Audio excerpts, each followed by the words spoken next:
Voilà déjà quelques jours que Catherine Matoche a fait ses adieux au 19 et 20e de France 3 qu'elle a présenté pendant près de 30 ans. Dans les colonnes de Nice Matin le vendredi 7 juillet 2023, elle a accepté de se confier sur la suite de sa carrière professionnelle, loin d'être terminée.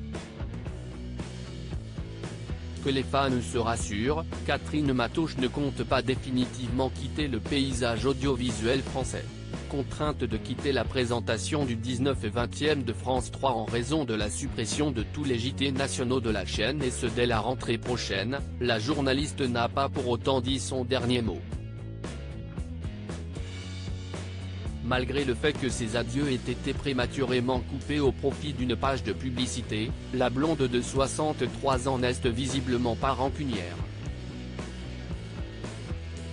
Dans une interview accordée à Nice Matin et publiée le vendredi 7 juillet 2023, elle a révélé être en pleine discussion avec la chaîne. « J'ai toujours mon badge à France Télévisions. On discute. Voilà, a-t-elle lâché en riant, sans pour autant dévoiler plus de détails sur ces discussions actives. Toutefois, malgré l'amour qu'elle porte à la télévision, Catherine Matoche ne s'interdit pas d'essayer d'autres choses pour la fin de sa riche carrière. « J'aimerais faire de la radio, ou peut-être un podcast. J'ai un attachement particulier pour RTL, que j'écoute tous les matins », a-t-elle confié. Avis aux différentes stations radio, l'appel est lancé. Après l'effort, le réconfort mais inutile de se précipiter.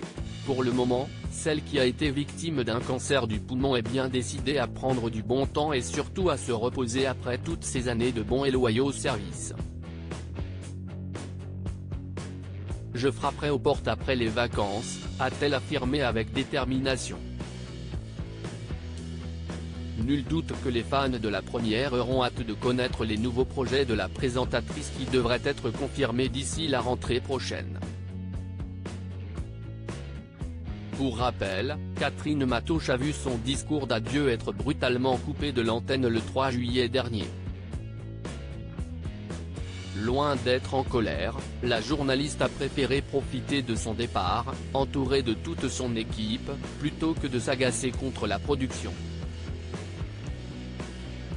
C'était un moment unique, je ne m'attendais pas à une telle mobilisation des équipes, très nombreuses sur le plateau, d'autant plus que je n'avais pas ébruité la date qui correspond à mon départ en vacances. J'ai beaucoup reçu. C'était un moment puissant, confiait-elle alors aux Parisiens dès le lendemain. Une indulgence toute à son honneur.